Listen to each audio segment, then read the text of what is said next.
on peut faire des exos alors. Plein d'exos. Alors vous avez les feuilles, je pense.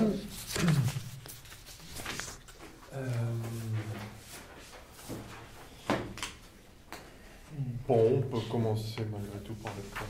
Ah oui, non, il y a un truc qu'il fallait qu'on fasse, c'était avec les miroirs, enfin, le miroir sphérique. Mais il y a un exo qui fait ça, donc on va le faire au fur et à mesure. Bah, à ce moment-là, prenons les exos les uns après les autres, puis on verra. Alors le premier, c'est simplement de la réflexion totale, donc on a un prisme comme ça.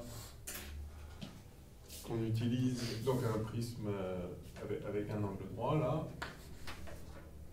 isocèle, enfin peu importe. Non, si, pas peu importe. Il est isocèle, c'est ça, donc on a 45 degrés là. Et on envoie un rayon et on veut qu'il se réfléchisse totalement à l'interface.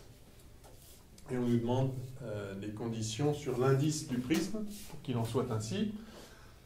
Et donc simplement, il faut qu'il y ait réflexion totale. Alors, on n'a pas encore vraiment parlé de réflexion totale, mais c'est contenu évidemment dans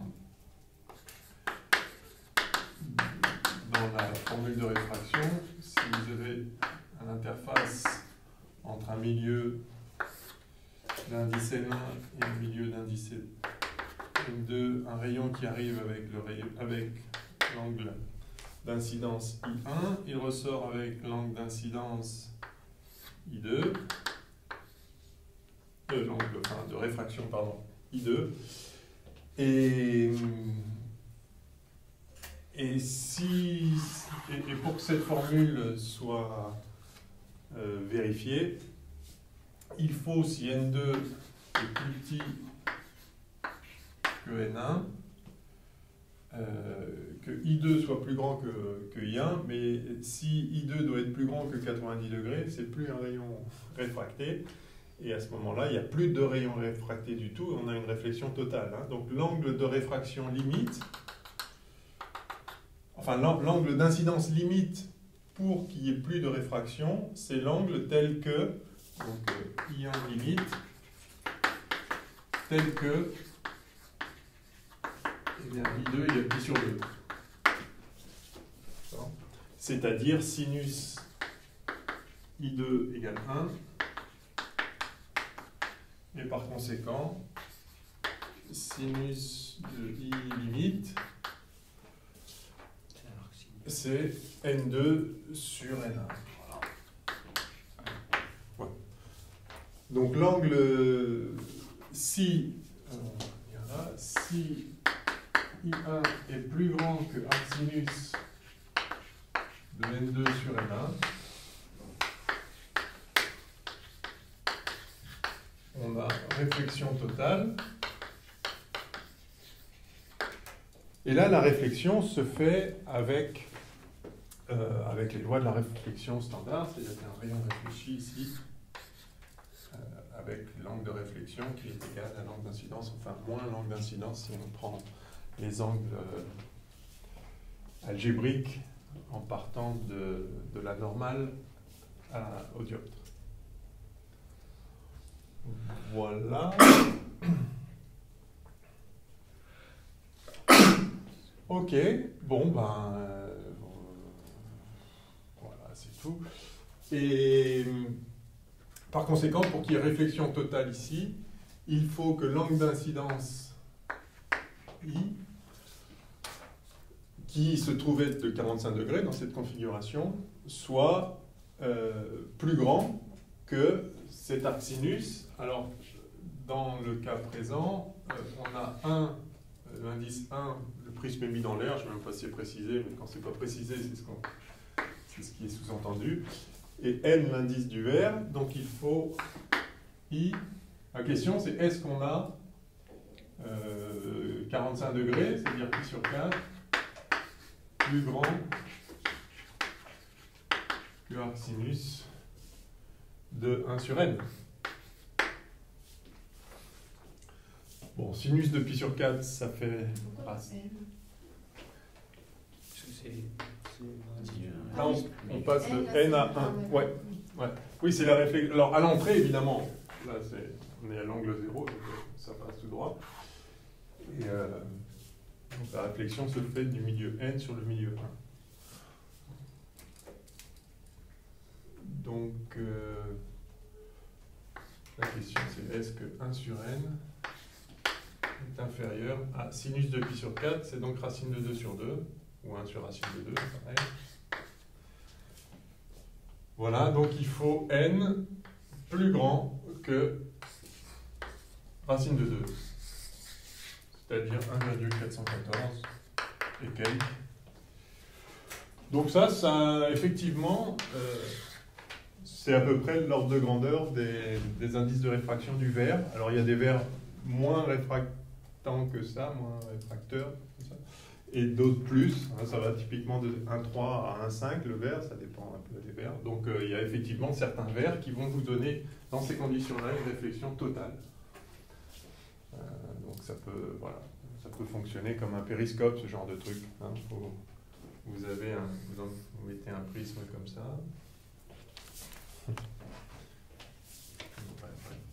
Un autre comme ça. Puis ça peut être aussi long que vous voulez. Vous regardez là. Et puis, non, non, pardon, je ne l'ai pas mis dans mon sens. Voilà. Clac, clac, et donc comme ça. Ouais, ça. Voilà. Ok. En réflexion totale. Ok. Oui, alors puisqu'on parle de prisme, c'est vrai que j'ai même pas parlé du tout de dispersion depuis le début. Vous savez que l'indice d'un milieu dépend un petit peu de la longueur d'onde. Et donc, pour des longueurs d'onde différentes, les angles réfractés ne sont pas les mêmes. Si on a ici un truc qui dépend de lambda, l'angle de réfraction va donc dépendre aussi de lambda, et c'est comme ça qu'on fait de la décomposition de la lumière. C'est l'expérience de Newton, de décomposition de la lumière et de recomposition de la lumière dans l'autre sens. Ok, c'est bon? Ah non, il y a une autre question. Comment utiliser ce prisme pour que la lumière incidente reparte dans la direction opposée? Alors si on en a deux, on peut faire ça.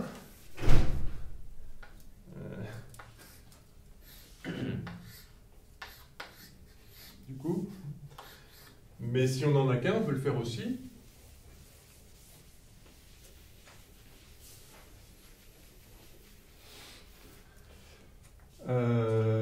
Il faut s'arranger pour avoir une réflexion totale. Ouais, si on fait alors si la lumière arrivait comme ça, elle ferait ça. Donc ça veut dire comme ça.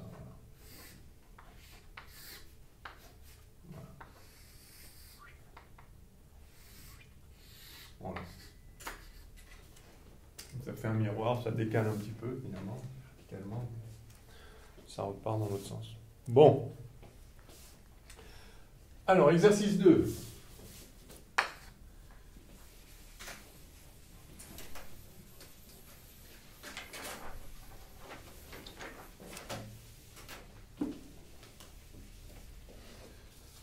Une fibre optique. Alors, on considère une fibre optique à saut d'indice constituée d'un cylindre très long de diamètre R1.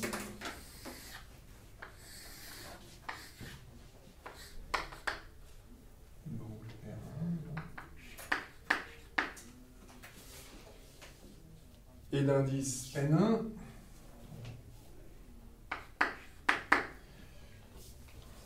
Entouré d'une gaine d'indice N2. On ne précise pas son rayon.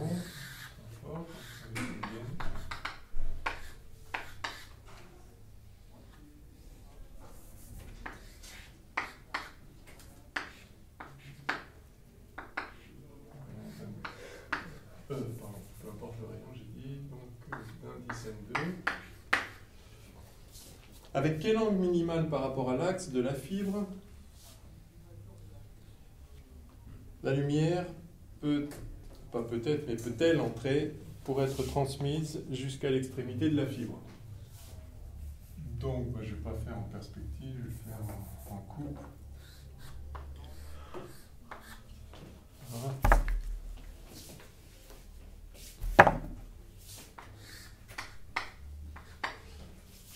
Donc l'axe est l'axe du cylindre central. Et donc on nous demande, alors les rayons peuvent entrer, alors si les rayons rentrent parallèlement à l'axe, bien évidemment, la réfraction à l'entrée de la fibre ne modifie pas la direction, donc ils ressortent dans l'axe, évidemment. Mais s'ils arrivent en biais, alors ils vont être réfractés. Alors, si on vient de l'air, l'indice de la fibre, la N1, est plus grand que l'indice de l'air, donc le rayon va se rapprocher de l'axe. Et si on arrive ici en incidence suffisamment rasante pour qu'on ait réflexion totale, alors le rayon va être réfléchi. Alors, si la fibre est très très longue, il va y avoir une autre réfraction ici, mais l'angle ici l'angle d'incidence est le même que l'angle d'incidence qu'il y avait ici. Donc si ça se réfléchit une fois, ça se réfléchira tout le temps. Pourvu que en tout cas tant que la fibre est rectiligne. Sinon, évidemment, ça va dépendre du rayon de courbure de la fibre. Faut pas si vous faites prendre un virage trop serré, vous pouvez perdre un rayon. Mais bon. Donc sinon, voilà, ça va faire des trucs comme ça. Donc la seule question, c'est quel est l'angle maximal d'entrée ici? Je vais l'appeler θe, pour qu'on ait une réflexion totale à l'interface entre le cœur et la gaine. Alors, donc l'angle ici maximal, je vais l'appeler θ max. Non, Imax. Voilà. Donc Imax, on a dit qu'il était tel que N1 sinus Imax égale N2. C'est-à-dire N2 sinus de pi sur 2, dont 1. Donc il faut, or ici, alors, ici, je prends la couleur.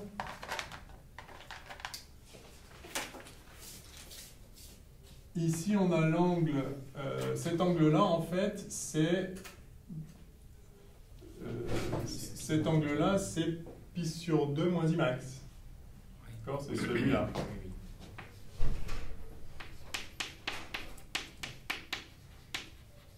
Yes. Et donc, la réfraction ici s'écrit sinus θe fois n de l'air, ici, je le mets explicite, enfin, nous savons un. N sinus θe doit être égal, enfin, est égal, par réfraction, à n1 sinus de pi sur 2 moins Imax, c'est-à-dire cosinus de Imax.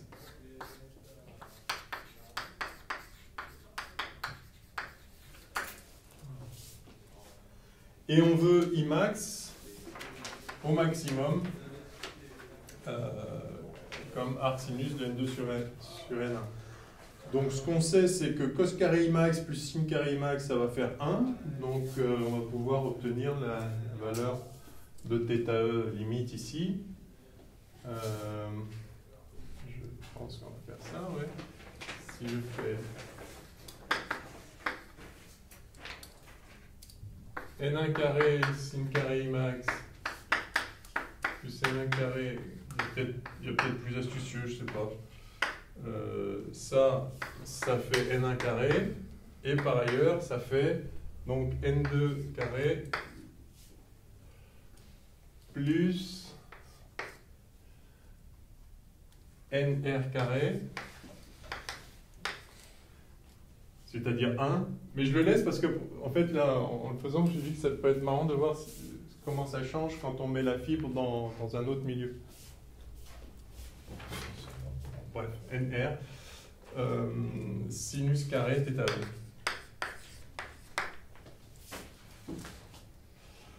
Donc le θe limite est tel que son sinus carré, c'est n1 carré moins n2 carré sur nr carré. Voilà, bon, c'est arc sinus de la racine de ça. Alors, on voit qu'il faut absolument que n1 soit plus grand que n2. Oui, ça c'est sûr. Vous n'aurez réflexion totale que sur un milieu moins réfringent. De toute façon, n1 doit être plus grand que n2 pour qu'on puisse avoir une réflexion totale.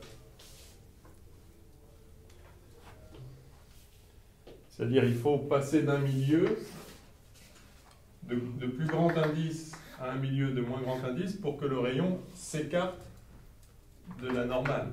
Et c'est parce qu'il s'écarte systématiquement qu'à un moment, il faudrait qu'il s'écarte plus que pi sur 2. C'est pour ça qu'on a réflexion. Si vous passez d'un milieu moins réfringent à un milieu plus réfringent, le rayon, au contraire, va s'approcher, va se rapprocher de la normale, et donc il arrivera toujours à émerger. Ok, et donc, alors si on met la fibre dans de l'eau, par exemple, enfin, si on fait rentrer le rayon, non pas depuis l'air, mais depuis un autre milieu, donc R sera plus grand, ça veut dire que ce sinus carré limite sera plus petit, et donc que θ sera plus petit.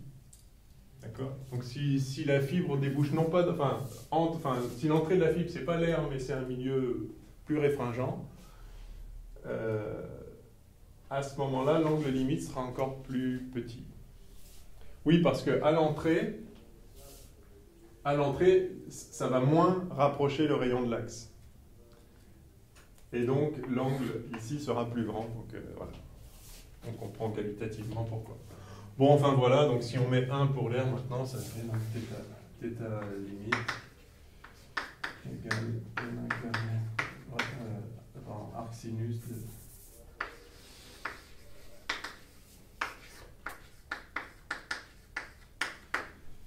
n1 carré moins n2 carré. Je ne sais jamais s'il faut mettre un grand A à arc sinus, vous savez. La convention, c'est quoi? C'est un petit. C'est un grand A. C'est un grand A?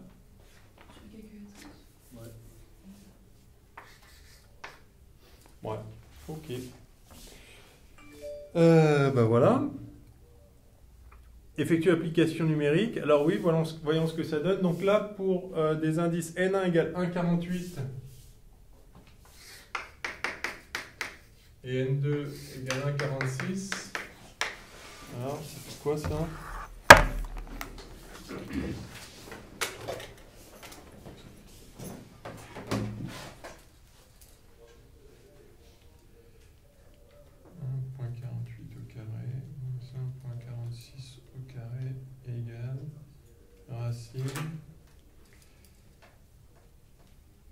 Inverse sinus égale, oui ça c'est des radians, 0,24 radians, donc fois 180 et divisé par pi, vous allez trouver combien?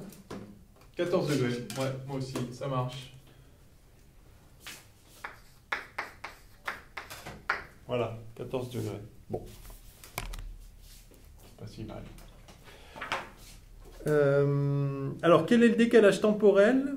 Quel décalage temporel une telle fibre introduit-elle entre un rayon correspondant à l'angle d'entrée maximale, celui qu'on vient de calculer, et un rayon parallèle à l'axe pour une longueur de fibre de 30 mètres?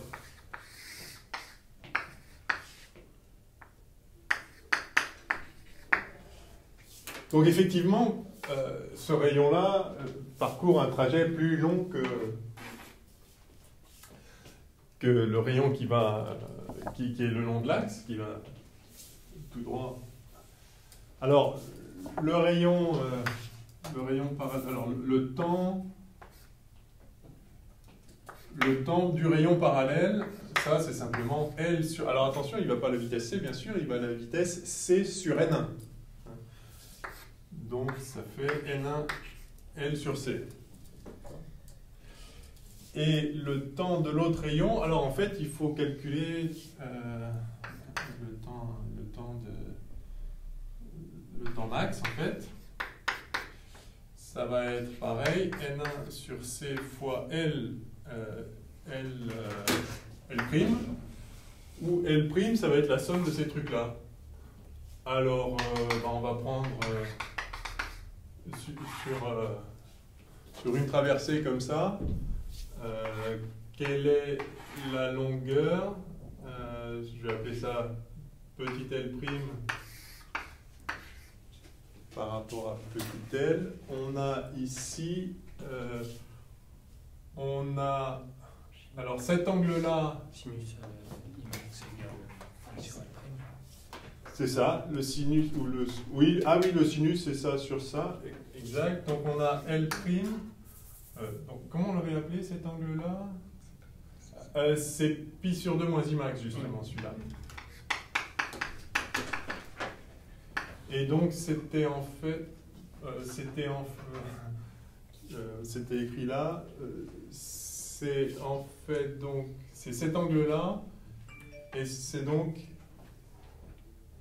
1 sur N1, c'est sinus de lui, c'est ça sur N1. Enfin, c'est racine de... Oh là, c'est un peu chiant. Ah, mais non, on peut le faire avec... Ouais, on va faire le cos de ça, en fait. En fait, celui-là, c'est celui-là qui était exprimé de façon simple. Celui-là, c'est... ça, c'était notre θ max, hein. Oui. Et θ max, on avait sinus θ max, voilà, qui valait N1 sur N2, N2 sur N1. Ouais. D'accord? Voilà. Or, sinus θ max, c'est L sur L'. Ouais. Voilà, c'est L sur L'. Bah voilà, c'est parfait. Bon, on n'en veut pas plus en fait.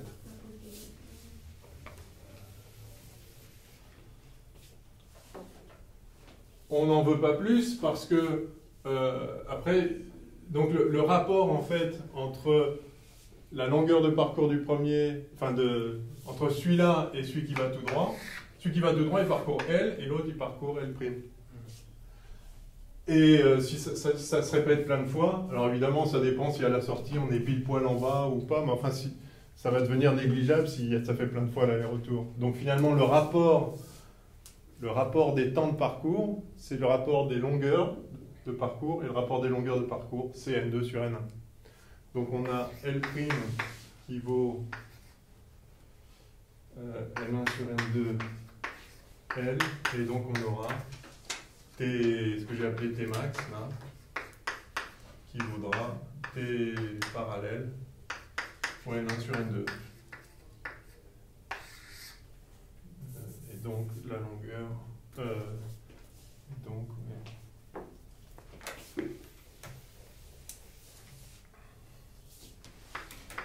ah, c'est rigolo, regardez. Ah non, dommage. Ça a failli être beau. Donc ça fait ça.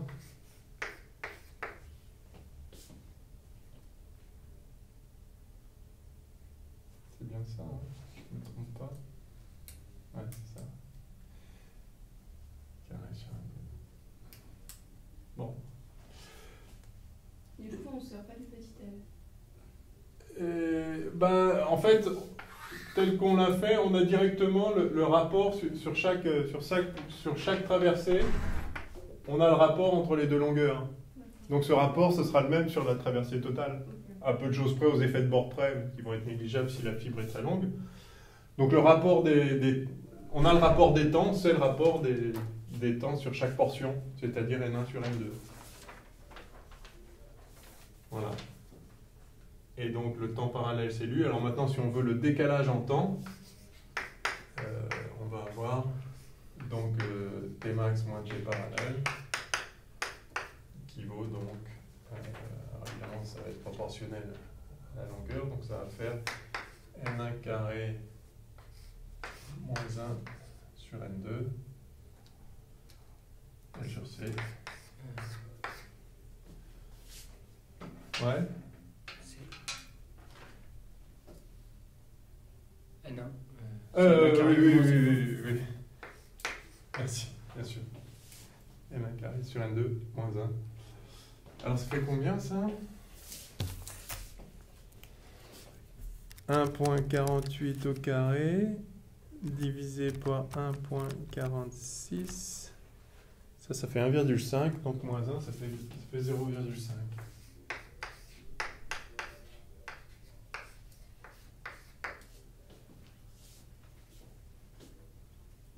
Il manque pas un N1, enfin N1 carré sur N2, ça c'est le Tmax. Ouais. Moins N1. Ah, moins N1. Ah, mais oui. Merci. Alors, je recommence. 1,46. Ah, merde. 1,48 au carré divisé par 1,46. Ça fait 1,5. Donc, moins. Ah oui. Moins 1,48. Oui. C'est mieux. Ça fait 2%. Ça fait 0,02. Le L sur C. Fois effectivement le L sur C. Donc, ah oui, on nous donnait L aussi, c'est pour 30 mètres. Donc, 30 mètres divisé par 3, 10 puissance 8 mètres par seconde. Donc ça fait 3 sur, donc ça fait 10 sur 18, ça fait 10 moins 7. Donc ça fait 2, 10 moins 9. C'est ça. 2 nanosecondes. Voilà. 2 nanosecondes d'écart. Bon. Donc ça correspond à 2% du temps que parcourt. Enfin, ça, ce serait le temps, s'il n'y avait pas la fibre, on mettrait L sur C. Donc il y a un décalage de 2%. Voilà.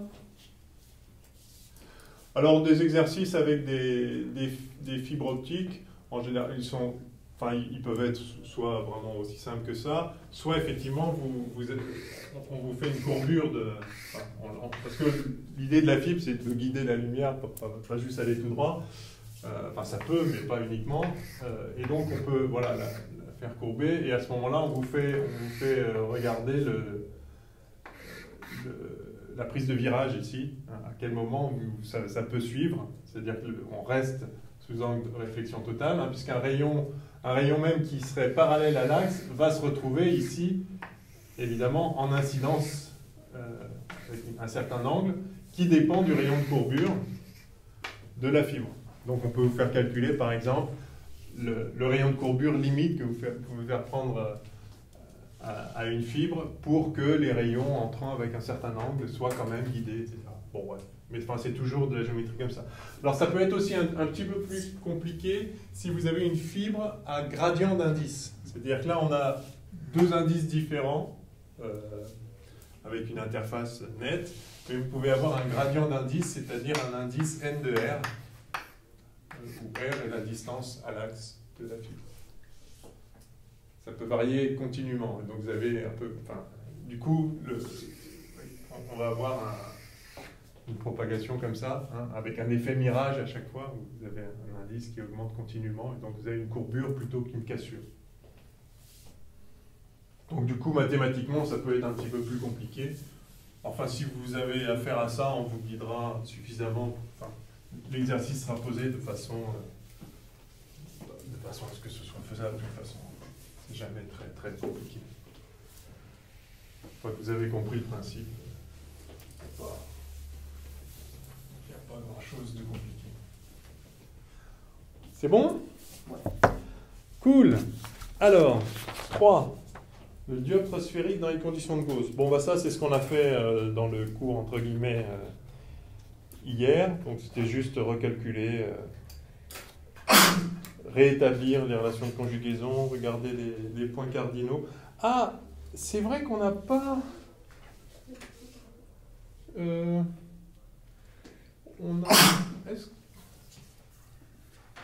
Non, on n'a pas fait de remarque particulière, mais je ne sais pas s'il faut. Juste, je le refais, le dioptre sphérique, là, comme ça. Donc, on passait d'un milieu N1 à un milieu N2. Bon, on peut vite faire établir l'affaire, là. Donc, un centre C, par exemple, allez, je l'ai pris concave. Donc, un point A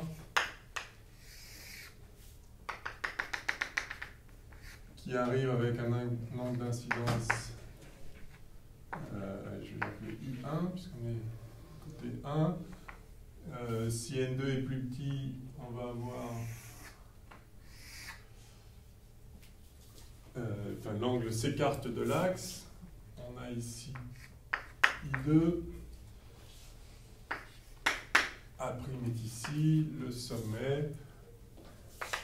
Donc alpha, alpha prime, bêta. Bon, on peut refaire vite fait. Qu'est-ce qu'il nous demande exactement au cas où il y a des choses en plus? Ah, si, alors si, oui, on peut le faire, si n est inférieur à n'. Alors, du coup,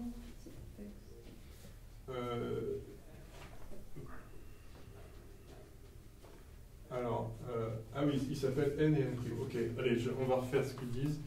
Donc, n plus petit que n', donc au contraire, alors ok, allez, pardon, je vais le faire plus bas du coup. Donc un dioptre comme ceci, on nous dit pas si c'est convexe ou concave, donc bon, allez. Ça ne change pas de savoir pour les indices? Si.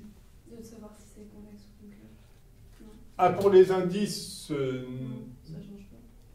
Bah, disons, on peut étudier les deux cas, celui-là ou celui-là. Ça va donner des figures différentes. Mais... Donc, si le centre est ici, voilà, on vient taper au point d'incidence. Ça, c'est le rayon. Alors, effectivement, si n est plus petit que n', c'est-à-dire n' plus grand que n, on va avoir le rayon réfracté qui va être plus proche de la normale. Donc, c'est pas le dessin que j'ai fait avant, c'est pour ça que je voulais le refaire là. Le rayon réfracté va se rapprocher de l'axe. Et donc, en fait, on va avoir voilà, le point A' va être, ça va être une image virtuelle. On a quelque chose de divergent dans ce sens-là. Ce serait convergent dans l'autre sens, bien sûr. Hein. On a toujours la loi du retour inverse de la lumière. On n'en a pas parlé, mais je pense que vous connaissez ça. Les rayons vont suivre les mêmes trajectoires dans un sens ou dans l'autre. Simplement parce que N1 sinus I1 égale N2 sinus I2, c'est réversible. Bon, eh bien, on va établir ça. Alors, on va trouver la même relation de conjugaison, mais du coup, on va le faire dans un autre cas, parce qu'on ne l'avait pas traité, celui-là, je crois. Alors, alpha ici, alpha prime cet angle-là, toujours bêta celui-là. Je garde les mêmes notations qu'hier. Ici, on a petit h. Et donc, on va écrire tout ce qu'on sait. Alors, ce qu'on sait, alors ici, il y a I', et I, c'est ça. Alors, je ne sais pas si vous voyez bien.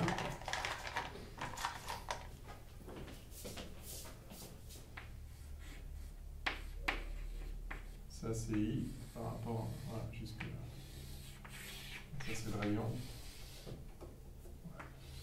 J'ai pas de règle, c'est pas facile, enfin, vous voyez, hein. I et I'. Alors, on est dans les conditions de Gauss, donc Ni égale Ni', à peu près égal, hein, N', pardon, sinus I égale N', sinus I', en principe. Et puis ensuite, on va écrire les relations, là, les angles. Alors, on a alpha plus I qui vaut bêta.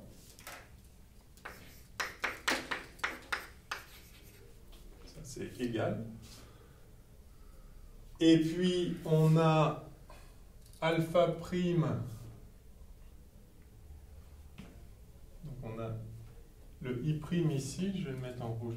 Ce i prime là, on le retrouve là. Tac. Donc on a alpha prime plus i prime qui vaut bêta aussi.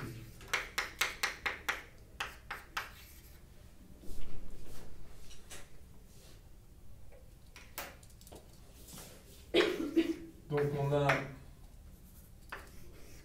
alpha prime qui vaut bêta moins i prime, c'est-à-dire moins n sur n prime i, et i c'est bêta moins alpha.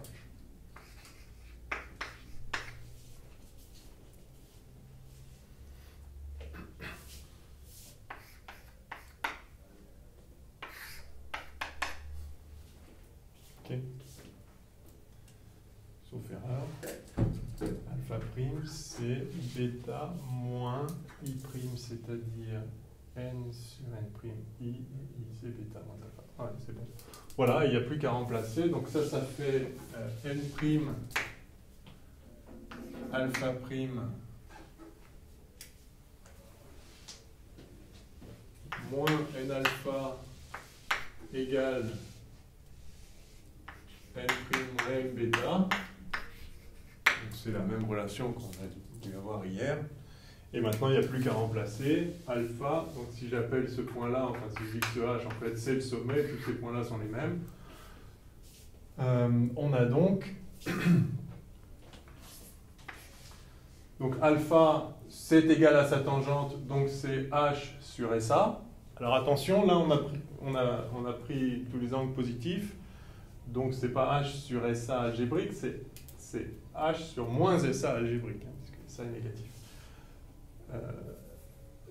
Donc ça c'est alpha. Bon, je vais écrire. Donc je vais commencer par le alpha prime. Donc alpha prime c'est. Donc les h, il y a h là, h là, h là, donc ils s'en vont. Donc ça me fait n prime sur.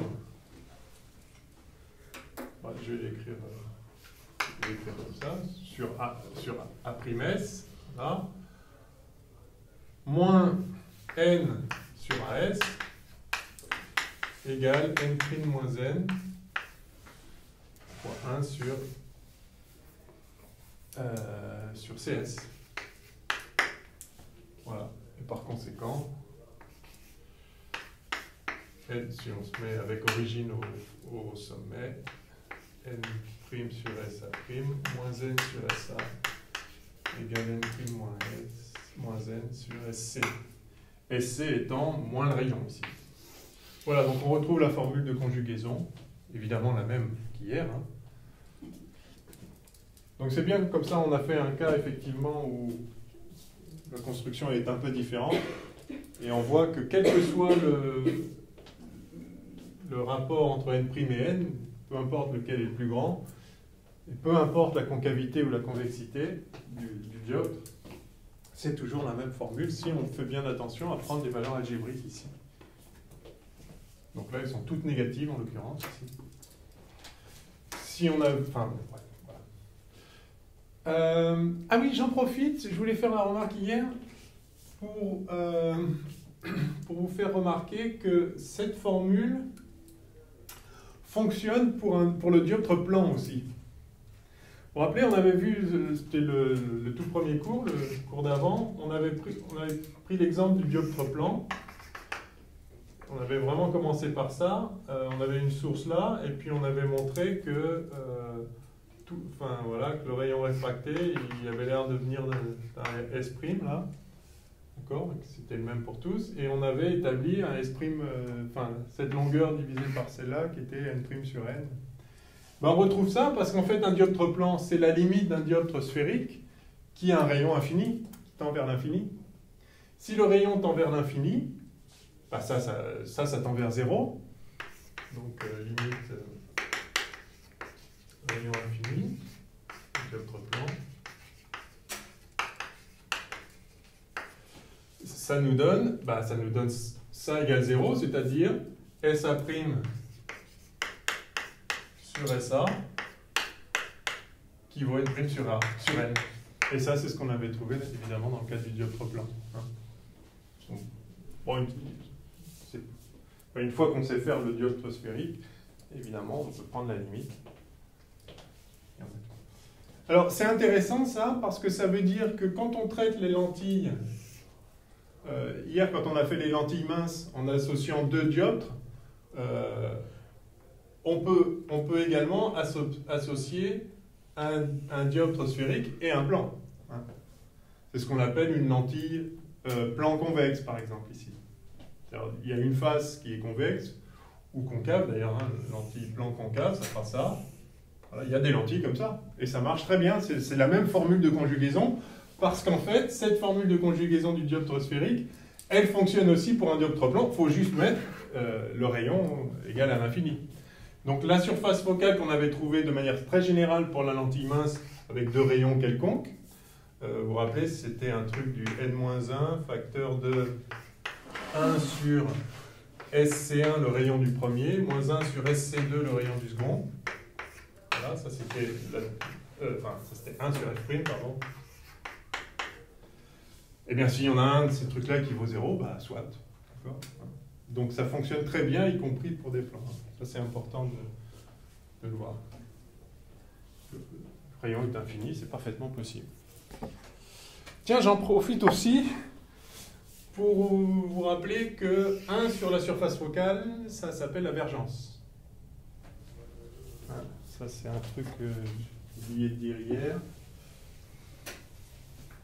Donc on note en général un V rond comme ça. Par définition, c'est 1 sur F', la distance focale image.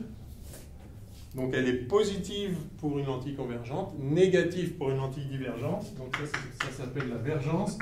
Et ça se mesure, ça se mesure en mètre moins 1, évidemment, puisque son unité naturelle c'est le mètre moins 1. Mais vous vous souvenez comment... Dioptrie. Le dioptrie, absolument. Ou la dioptrie d'ailleurs. Une dioptrie. En tout cas, ça s'écrit avec un E, oui, ça doit être une dioptrie. Oui. Des fois, il y a des subtilités, je pense. Ouais. En dioptrie, ça se note delta. Ou pas. Si, c'est ça, hein.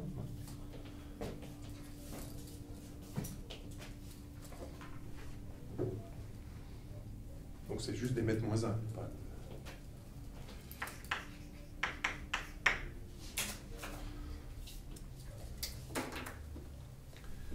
Ah oui, ce que j'ai pas dit non plus, bon, on verra dans un autre exercice, mais quand on colle deux lentilles minces l'une contre l'autre, les vergences s'ajoutent. C'est-à-dire que l'inverse des distances focales s'ajoute. Il suffit d'écrire les relations de conjugaison l'un puis l'autre pour voir que c'est le cas. Hein.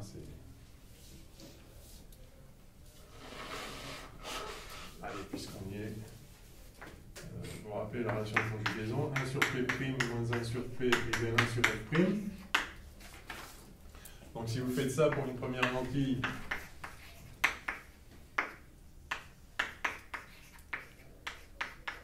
et puis la même chose pour une deuxième lentille, si les deux lentilles sont l'une contre l'autre, l'image par la première lentille, c'est l'objet par la seconde. Donc ça, c'est ça. D'accord? Ça, c'est l'objet de la seconde et ça, c'est l'image de la première. Et vous faites la somme des deux et vous obtenez 1 sur P'2, c'est-à-dire l'image finale, moins 1 sur P1, c'est-à-dire l'objet initial, qui vaut 1 sur F'1 plus 1 sur F'2. Donc il n'y a vraiment aucune difficulté. Hein. Si vous collez deux lentilles minces, qu'elles soient convergentes ou divergentes, peu importe le signe de F'1, c'est la même relation de conjugaison. Si vous collez deux lentilles minces, vous avez simplement l'addition des vergences. D'accord? L'optique, c'est vraiment facile en fait. Il faut juste remettre un peu les trucs en tête, mais pas l'optique géométrique. Dans l'idéal. Pardon? Dans l'idéal. Oui. Oui, c'est ça. Oui, on ne fait pas d'aberration chromatique, on ne fait pas d'aberration sphérique. Donc ça, effectivement, c'est toujours dans les conditions de Gauss. Et les conditions de Gauss, elles sont vérifiées jusqu'à un certain point. Effectivement. Donc les aberrations chromatiques, ça vous savez, c'est justement parce que l'indice n dépend de la longueur d'onde. Hein. Donc la distance focale n'est pas la même pour toutes les longueurs d'onde. Donc si vous éclairez avec une lumière blanche, bah, le rouge va avoir une certaine distance focale, le vert une autre, et puis le bleu encore une autre. Et donc ça va vous étaler suivant la longueur d'onde, donc suivant la couleur. L'image ne va pas se former exactement au même endroit, donc vous allez avoir des irisations. Bah, ça, c'est ce qu'on appelle les aberrations chromatiques. Et puis les aberrations sphériques, c'est effectivement le fait que ce stigmatisme, il n'est pas parfait. Et donc, si vous commencez à vous éloigner un peu trop de l'axe, à avoir des angles un peu trop grands, enfin, par rapport à l'axe, il commence à y avoir des déformations. Bon, tout ça peut s'étudier en détail, etc., mais c'est pas vraiment au programme. Mais je pense qu'il ne faut pas qu'on perde trop de temps à faire ça. Juste sachez, tiens, d'un point de vue pratique, si vous avez une lentille plan convexe comme ça, par exemple, vous allez limiter les aberrations si vous l'utilisez, si la lumière vient par là, vaut mieux l'utiliser dans ce sens-là. Ça va être la même, enfin c'est la même chose, c'est la même distance focale, etc. Donc c'est la même formule de conjugaison avec le même f'. Mais vous allez limiter les aberrations si vous l'utilisez comme ça parce que vous allez avoir en moyenne, enfin globalement vous aurez des angles d'attaque plus petits. En fait, vous serez un peu plus proche des conditions. Donc voilà, quand on va au deuxième ordre pour rechercher les aberrations, sachez que vous avez intérêt à l'utiliser comme ça. Si vous avez un montage à faire, peut-être on vous l'a dit en optique, il vaut mieux mettre et s'il y a deux rayons s'il y a deux rayons de courbure, il vaut mieux mettre le rayon de courbure le plus grand, c'est-à-dire la courbure la plus faible, en entrée plutôt qu'à la sortie. Et on fera les montages spéciaux comme le télescope. Oui, on va faire ça, c'est dans les exos, on va faire ça tout à l'heure, aujourd'hui. Alors on finit sur le dioptre sphérique. Déterminer la relation de conjugaison, c'est fait. Ah tiens, c'est intéressant, il nous demandait d'abord d'établir la position des points cardinaux et l'expression des distances focales, objet et image.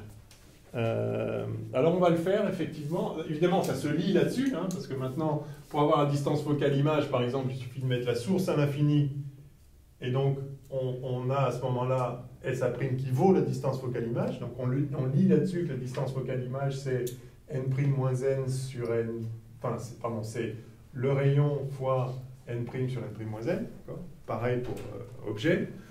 Mais c'est vrai qu'on peut déterminer la distance focale objet et image simplement par le dessin, enfin simplement. Si on ne nous demande pas la relation de conjugaison, c'est pas la peine de la calculer au départ. On peut juste faire le cas spécifique. Donc je reprends le même schéma, n qui était plus grand que n, un centre quelque part par là, et donc distance focale image, vous faites arriver un rayon parallèle à l'axe, et vous regardez où il va, tout simplement. Alors, donc, tac.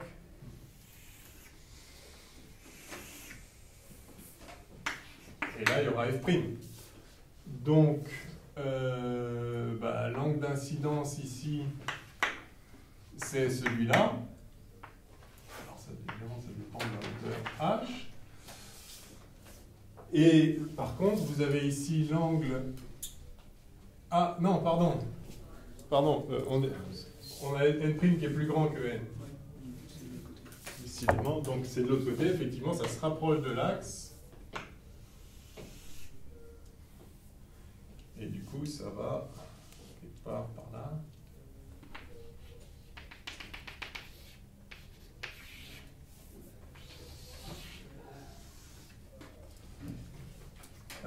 Et I' qui est donc ceci, I' c'est ça, c'est celui-là. D'accord.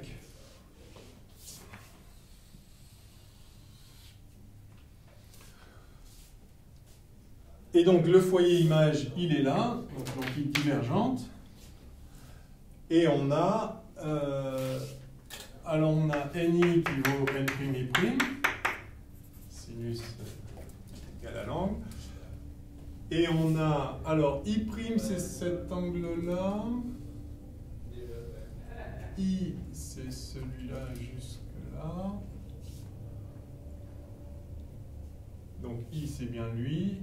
Et I', alors, ouais, cet angle-là, que je vais appeler θ, on a θ plus I', qui est égal à I. Et θ, ça c'est moins F'. Donc θ, c'est H, c'est moins H sur F'. Pardon, c'est H sur F', F' est négatif. C'est pour ça que j'ai mis moins F' là, F' est négatif. Si on définit F' comme il se doit comme SF'. Donc là on a H sur F'. Non. Bien, ça c'est négatif, donc θ c'est moins H sur F'. D'accord? Je prends l'angle positif θ ici. Plus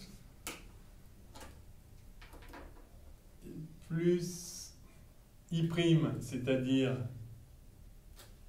enfin, voilà, ça égale I moins I'. Bah. Oui. Donc égale I, facteur de 1 moins I', c'est N sur N'. Voilà. Pardon. Et I, c'est H sur le rayon. Enfin, oui, H sur le rayon CS. Donc, c'est-à-dire moins H sur SC.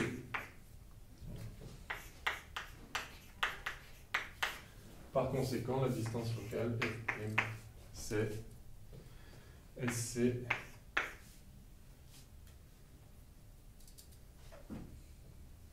facteur de l'inverse de ça, c'est-à-dire donc N' sur N' moins N.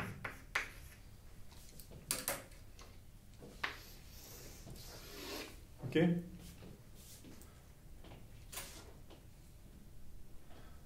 Alors pour un dioptre plan, la distance focale est infinie. Le rayon tend vers l'infini, mais la distance focale est infinie aussi. Bah, évidemment, si on tape sur un dioptre plan, un rayon qui arrive parallèle repart parallèle, donc il convergeait à l'infini. Alors, c'est exactement ce qu'on trouve ici. Hein. Encore une fois, si on met A à l'infini, on trouve ça qui vaut SC fois N' sur N' moins N. Bon. Donc on voit que c'est convergent, c'est-à-dire F' positif si N' est plus grand que... Ah, oui.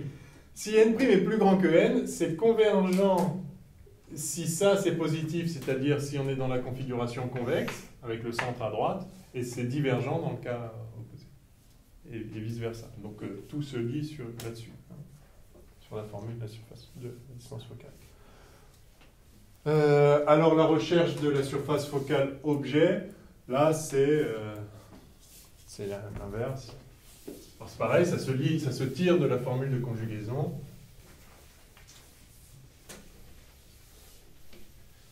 Ou bien en résolvant, en cherchant quel rayon va sortir parallèle à l'axe. Et donc,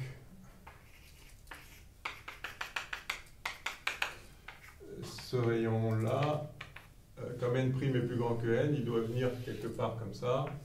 D'accord ? On a ici I' et ici I.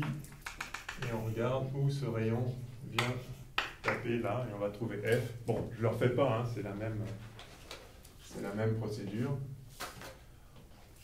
On a à nouveau ici l'angle...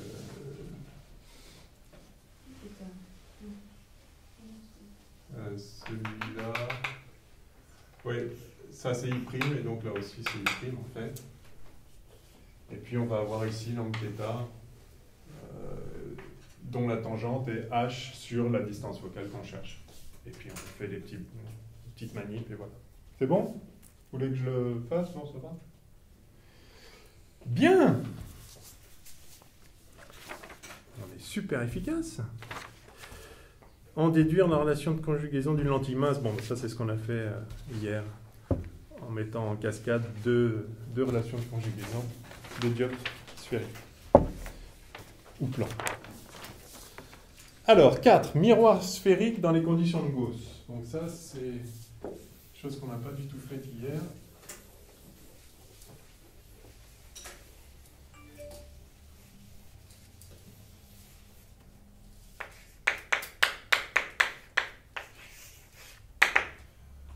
Alors, je prends convexe ou concave?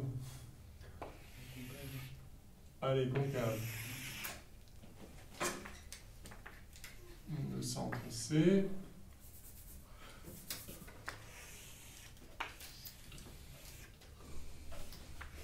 Alors, qu'est-ce qu'on nous demande déjà? Déterminer géométriquement la relation de conjugaison. Ok, on va faire pareil avec origine au sommet. Et l'expression du grandissement, avec le grandissement du miroir sphérique. On l'a fait le grandissement du dioptre? Je ne sais plus. Bon, ouais. On l'a fait pour la lentille, ouais. Bon. Alors, on va prendre une. On va commencer par A, enfin par l'image d'un point sur l'axe. Alors, voilà le rayon. Alors, la réflexion se fait sur le miroir. Donc, rayon incident et rayon réfléchi avec l'angle I et l'angle R qui est le même de notre I. Ah.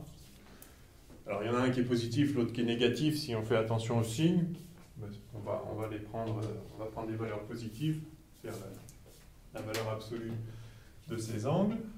Alors, toujours pareil, on est dans les conditions de Gauss, donc tout ça là, en fait c'est très proche de l'axe, donc tous ces points-là, c'est le sommet, voilà, S.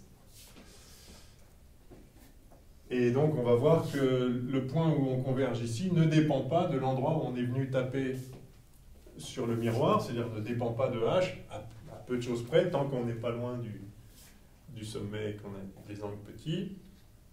Et ça assurera un stigmatisme approché entre A et A'. Alors, on va s'assurer effectivement que A', la position de A' ne dépend pas de H, mais ça va tomber exactement comme dans le cas du dioptre, en vertu des conditions de Gauss. Bon, bah c'est pareil, on va écrire tout ce qu'on sait là-dedans. Allez, on va garder les mêmes notations. Alpha, alpha prime, bêta. Et puis on va tout écrire. Hein. Donc on a alpha plus I qui vaut bêta. Dans ce triangle-là. Alpha plus I qui vaut bêta. Et par ailleurs, bêta plus cet angle-là, mais qui est le même. Donc I à nouveau. Bêta plus I qui vaut alpha prime.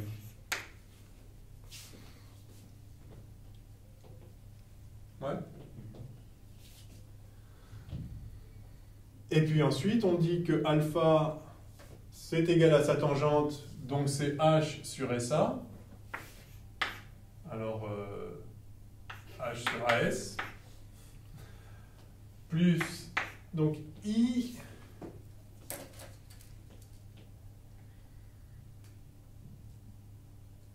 Ah oui, bah c'est tout, on n'a qu'à faire ça moins ça en fait.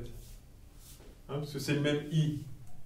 C'est le même I, donc en fait on a bêta moins alpha qui vaut alpha prime moins bêta. D'accord?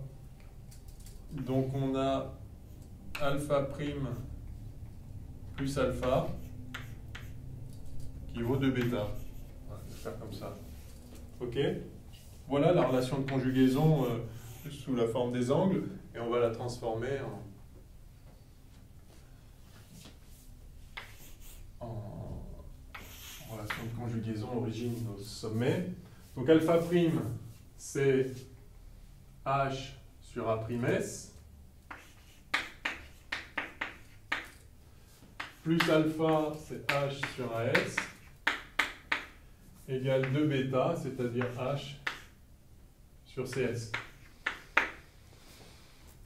Donc on voit que ça ne dépend pas de H. C'est l'idée des conditions de Gauss pour son estigmatisme. Et donc je peux écrire A1 sur SA' plus 1 sur SA égale 2 sur SC. Donc voilà la relation de conjugaison du dioptre sphérique, du miroir sphérique. Alors si vous comparez avec le dioptre sphérique, n' sur SA' moins n sur SA égale n' moins n sur SC, vous constatez une chose que j'ai déjà dite en passant l'autre fois, c'est que quand on a une réflexion sur un miroir,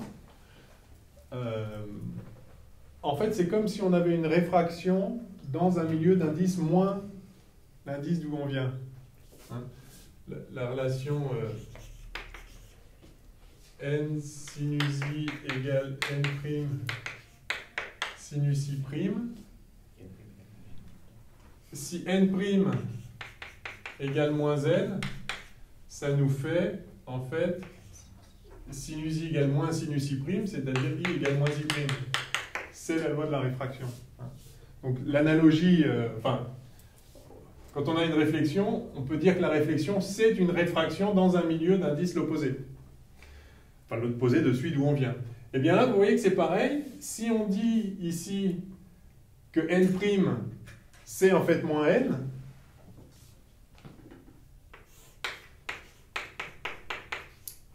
ce qui n'a pas de sens. Il y a un problème avec un... C'est un peu flou. C'est flou encore. C'est bizarre ce qu'il y a aujourd'hui. Bon. Et ça reste flou ou... Non, là, non. Ah ouais, bon. n' moins n, si on dit que n' égale moins n, on obtient moins n et moins 2n. Donc en divisant par moins n, on obtient 1, 1 et 2. Donc en fait, ceci, c'est la même relation. On peut obtenir la relation du dioptre sphérique en écrivant que n' c'est moins n. Ok ? Donc c'est assez... Enfin, ça peut être bien de l'avoir en tête. Ça fonctionnera toujours parce que la loi de la réflexion, c'est la loi de la réfraction dans un milieu d'indices opposés. Donc algébriquement, ça marche et donc ça peut aider à retrouver des formules. On va voir par exemple, y compris pour la surface, pour la distance focale. Ça va fonctionner aussi. Bon, en tout cas, voilà la relation de conjugaison du miroir sphérique. Alors, l'expression du grandissement. Ah bah, vous voyez, quelle analogie peut-on faire dans le cas du dioptre sphérique avec le cas du dioptre sphérique? Donc, c'est ce que je vais faire ici. Alors, le grandissement...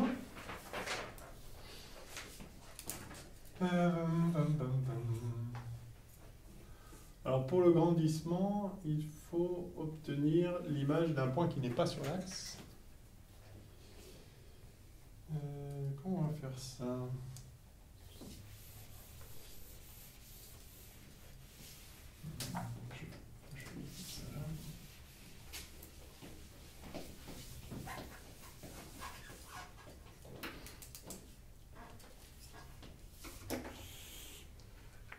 Alors, attendez voir un petit peu, voir si ça va marcher comme ça, parce que je ne sais pas trop. Enfin, disons, peut-être réfléchir un peu.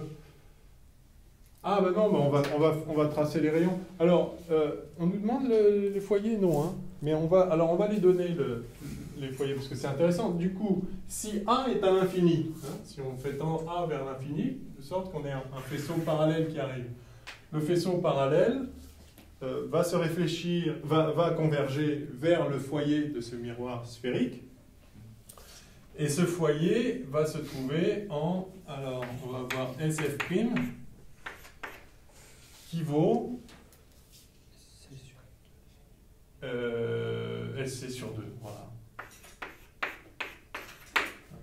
Donc le foyer se trouve exactement, ouais, donc là mon dessin n'est pas terrible, au milieu, ça a l'air d'être le foyer, au milieu, enfin, c'est le rayon divisé par 2. Donc ça, c'est important de le savoir. Alors vous voyez que c'est algébrique, hein, donc ça marche. Si vous avez un miroir comme ceci, le foyer est donc au milieu là, voilà, écrit. Si vous avez un miroir convexe maintenant,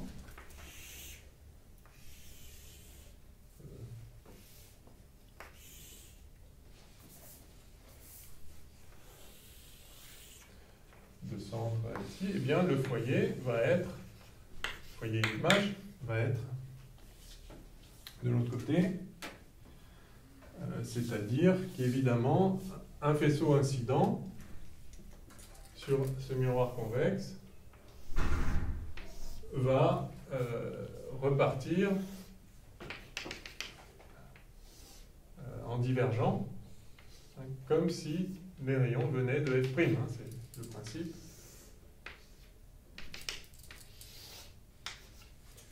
Etc.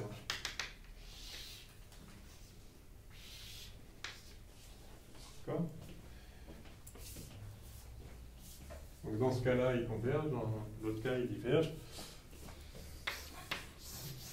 Et évidemment, le foyer objet, c'est quand on met l'image à l'infini, et c'est toujours, on a toujours C sur 2. Donc le foyer objet, c'est le foyer image, c'est le même là pour le coup. Hein.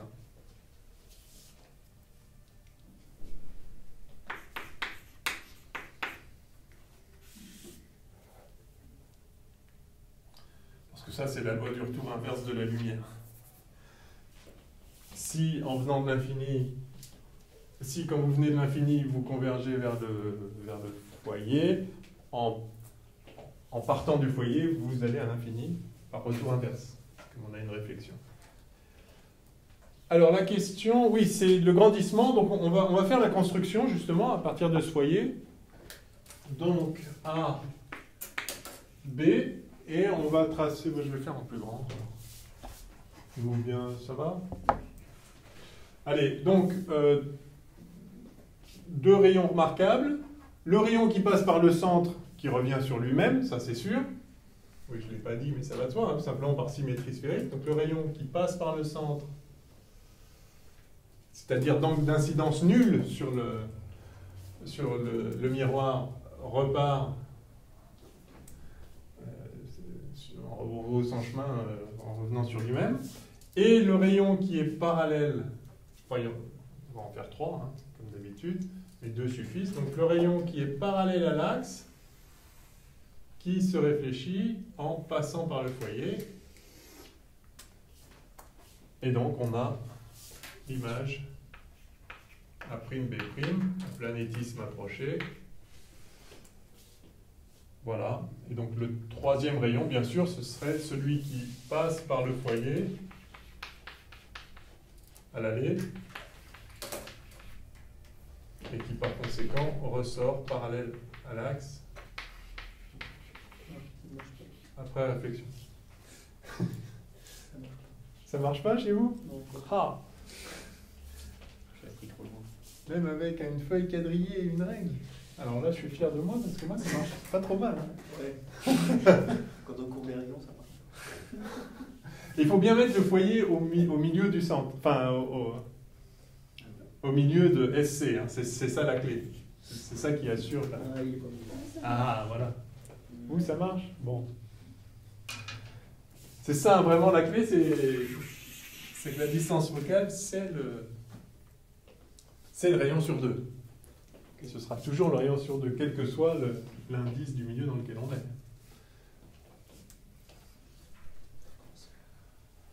Bon, alors, sur cette construction, on va lire le grandissement. Gamma, par définition, donc ça c'est ce qu'on appelle le grandissement transversal. A'B' sur AB, c'est donc cette longueur-là. AB, enfin, A'B' c'est ça, donc c'est cette longueur-là, ou celle-là. Et AB c'est ça, ou ça. Donc soit dans ces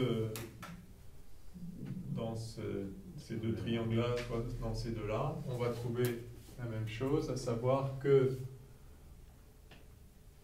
A'B' sur AB, c'est Alors c'est F'A'.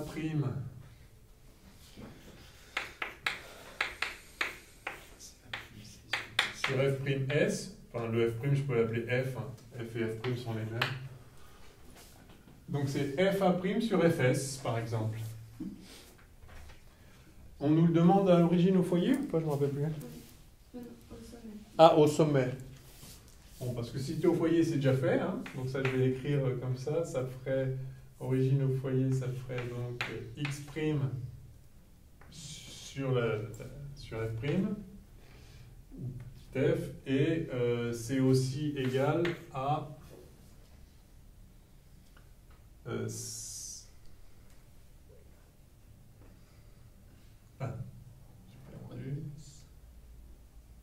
ça sur ça, donc c'est FA, c'est aussi égal à FA, non, à FS sur FA, c'est-à-dire X, non, F' sur X. Donc là, on a X' F' carré. Donc ça c'est à la Newton, mais c'est pas ça qu'on nous demande. Alors, ce qu'on nous demande, c'est avec origine au sommet, ben, il faut juste écrire que FA, c'est Fs plus SA.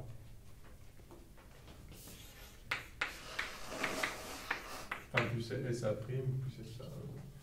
Ben, je vais prendre le deuxième. Fs sur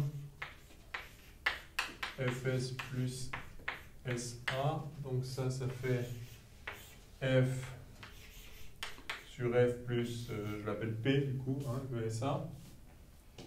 Voilà, et sinon si on avait pris l'autre, ça aurait fait donc Fs plus SA'. Ok? Bon, mais comme hier, hein, je vous répète, n'apprenez pas ça par cœur. Sachez faire cette figure et vous allez lire dessus le grandissement. Enfin, vous pouvez aussi, enfin, disons, vous pouvez le retrouver dans un coin et après utiliser la formule. La formule est pratique quand même, hein, parce que d'abord ça fonctionne aussi pour des P' et des P négatifs, enfin avec un objet virtuel, etc. Vous n'avez pas besoin de... Enfin, une fois que vous avez retrouvé la formule, vous pouvez l'appliquer dans tous les cas sans refaire les dessins à chaque fois, bien sûr. Bon, je pense que c'est correct, hein. Ça a l'air d'être bon. Déduire de la relation de conjugaison précédente la position des foyers du miroir. Bon, bah, c'est ce qu'on avait fait. Je l'ai un peu mal posé ce truc parce que pour trouver la relation de conjugaison, il faut déjà... Enfin, plus simple de faire la construction d'abord. Donc la question 2 vient logiquement plutôt avant. C'est bon? On continue? Quelle efficacité! Exercice 5.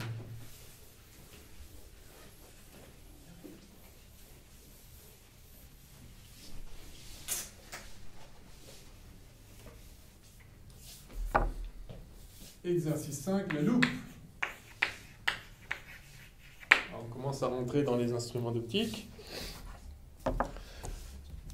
Alors, comment convient-il d'utiliser une lentille convergente pour s'en servir de façon optimale comme une loupe?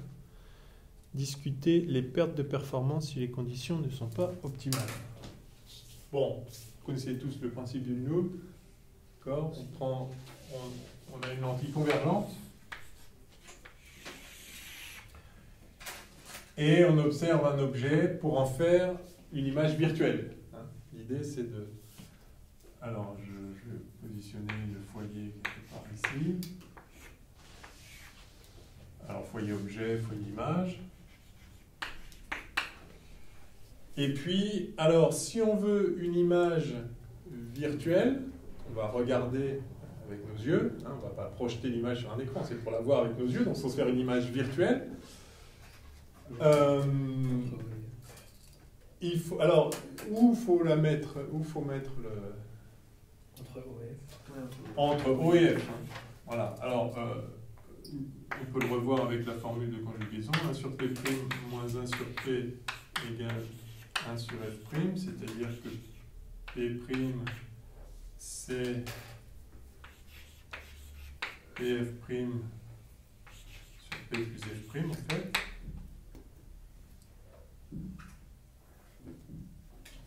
Oui. C'est bien ça? Oui. Donc si on veut P' négatif,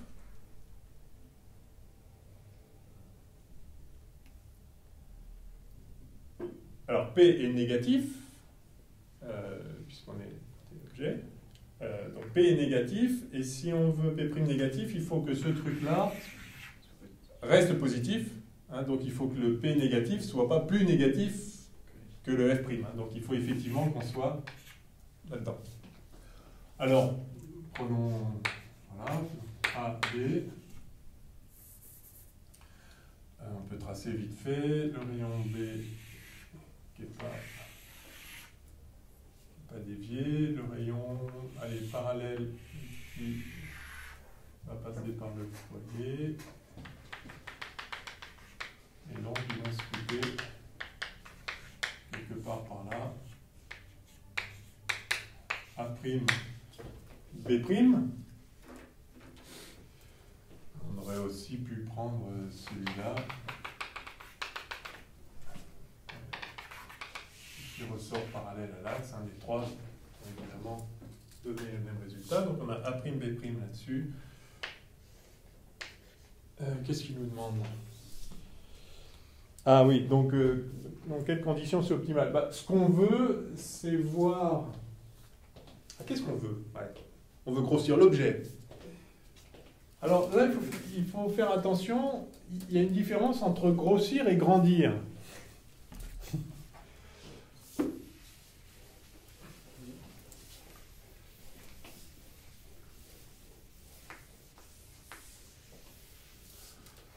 On a parlé jusqu'à présent uniquement du grandissement transversal.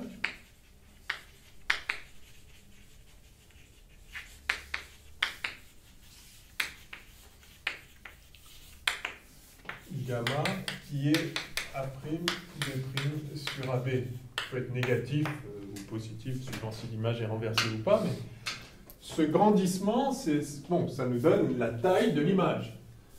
Alors, cette taille peut être grande, mais néanmoins, si l'image se forme loin, la taille a beau être grande, on verra l'objet quand même sous un petit angle. Donc on n'aura pas gagné grand-chose pour ce qui est de l'observation.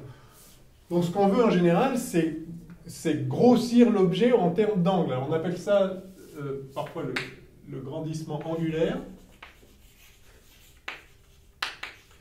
Après, il y a la notion de grossissement.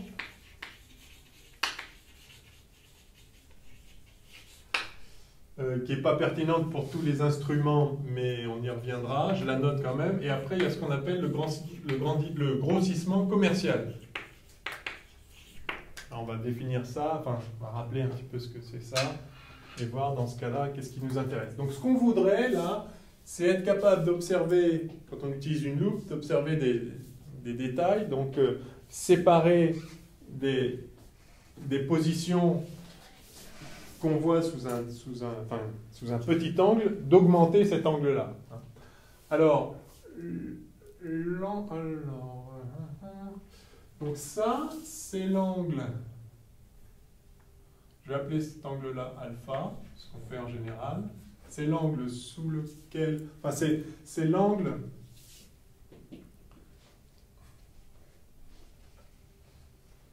C'est l'angle sous lequel on voit l'objet depuis la lentille.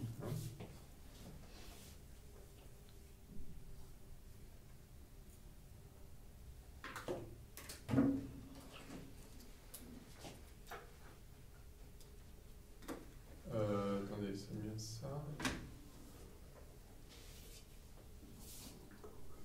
Ah oui, non mais là, oui. Là, il n'y a qu'une lentille, donc ça... Tous ces termes-là n'ont pas de pertinence. Ce qu'on veut, pour grossir l'objet, c'est le voir sous un plus gros angle. D'accord ? Je prendrais les gens sur le grandissement et grossissement. alors justement, j'essaie d'y venir. Grandir, c'est l'image est plus grande. D'accord? Donc là, c'est plus grand. Si l'image est plus petite, agrandissement. Bon, ok. Mais si vous produisez une image qui est plus grande, mais qui est formée loin, parce que si on met notre œil ici, là, d'ici, s'il n'y avait pas la lentille, on verrait... Je vais le faire comme ça.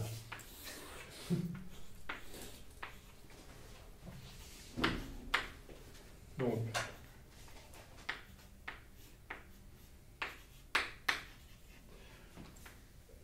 admettons qu'on soit là, l'observateur, là, l'œil. S'il n'y avait pas la lentille, on verrait cet objet-là, d'ici. On le verrait sous un angle. Bon, je le rate.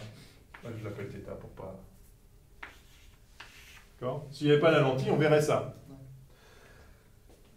Avec la lentille, on a vu qu'on faisait un objet A', B' ici. On ne fait pas le dessin, c'est pas précis. Du coup, sous quel angle on le voit? Sous celui-là maintenant. Là, on l'a grossi. Parce qu'on le voit sous un angle plus grand. Quand vous dites que la Lune est grosse dans le ciel, c'est pas sa taille réelle que vous voyez, c'est l'angle, c'est l'ouverture angulaire sur laquelle vous voyez la Lune. Elle est grosse ou elle est petite. C'est l'angle qui compte. C'est pas sa taille exacte. Tu peux dire que je l'ai grandi l'image aussi. Alors, le truc, c'est que si vous avez... Non, et vous avez aussi grandi l'image, elle est plus grande. Mais vous pouvez avoir grandi l'image... Si vous grandissez l'image, mais que vous la mettez là, alors en fait, vous la... enfin bon, en l'occurrence, allez, je vais prendre une image... voilà. Si l'image, elle est comme ceci, elle est grandie, mais en fait, elle n'est pas grossie. Ah, c'est l'angle. Si vous avez un truc grand qui est loin, bah en fait, vous n'avez rien gagné. Ouais. Donc ce que vous voulez pour une loupe, c'est pas l'image la plus grande possible. Il faut qu'elle soit grande mais pas trop loin. Ou bien petite mais super proche. Si vous formez une image, bon là elle est plus virtuelle, mais si vous formez une image, si vous formez une image ici, elle est plus petite, mais en fait elle est plus grosse quand même. Parce que vous l'avez rapprochée. D'accord? Mais alors, apparaît tout de suite un autre problème, c'est vous prenez quoi comme référence pour dire que vous l'avez grossi? Parce qu'évidemment, si je mets mon œil là par exemple, l'angle sous lequel je verrais l'objet sans la lentille, il serait encore plus petit. Ouais, mais d'accord, évidemment, si je me mets loin, je vais voir les choses petites. Ah, il faut fixer l'œil. Ouais, si je veux voir ça sous un gros angle, j'ai qu'à mettre l'œil là. Puis là, d'un coup, je vais voir sous un gros angle. Sauf que, comme on le sait, l'œil ne peut pas accommoder... voilà. Et quand on vieillit, on a besoin de lunettes parce qu'on peut encore moins accommoder. Donc, on a défini le grossissement commercial en comparant l'angle sous lequel on voit l'objet à travers l'instrument d'optique, à travers la loupe ou n'importe quoi, en comparant donc cet angle à l'angle sous lequel on verrait l'objet si on était à 25 cm, qui est considéré comme la distance minimale de vision pour un œil normal. Voilà. Que si on se rapproche, après on n'arrive plus à accommoder. Hein. Donc le grossissement commercial, donc c'est un grossissement, c'est un rapport d'angle, hein, c'est sous lequel on voit l'objet. Et donc ça c'est l'angle sous lequel on voit l'objet à travers l'instrument.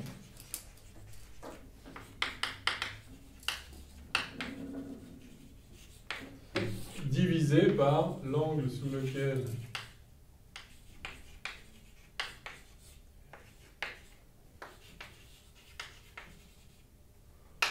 on verrait l'objet sans instrument.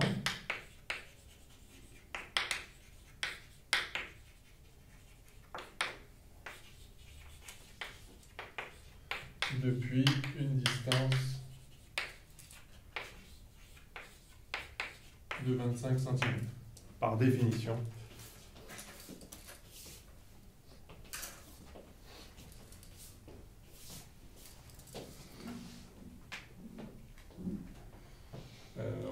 c'est une convention. Hein. Ça correspond à...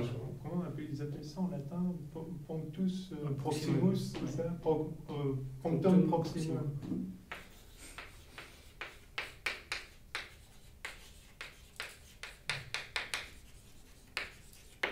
Voilà, le point le plus proche. Alors évidemment, un myope voit plus près.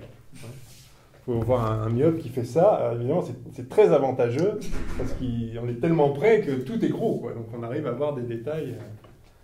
Voilà, si on arrive à accommoder de très près, bon. Par contre, de loin. Après, de loin. Donc le myope, en fait, converge trop, donc une distance focale trop petite, c'est-à-dire que l'image se forme en amont, enfin, avant la rétine, et l'hypermétrope, au contraire, ne converge pas assez. Voilà, ça converge derrière. Donc au niveau de la rétine, évidemment, ça fait flou. Ça intercepte le cône qui converge derrière. Bon, alors du coup, revenons à la question. L'optimal pour l'utilisation de la loupe, c'est lorsque l'objet va être le plus gros, enfin vu sous l'angle le plus grand.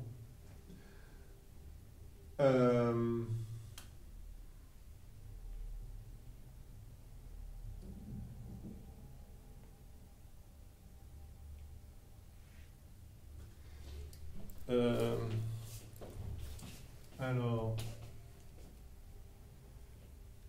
est-ce que ça va dépendre de la position de l'œil?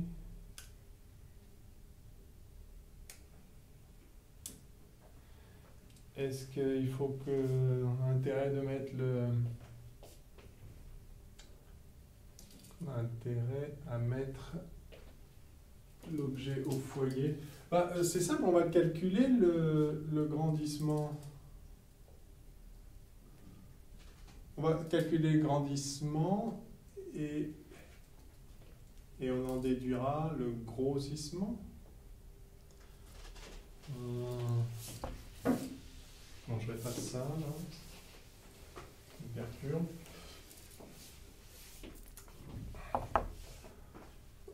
Donc...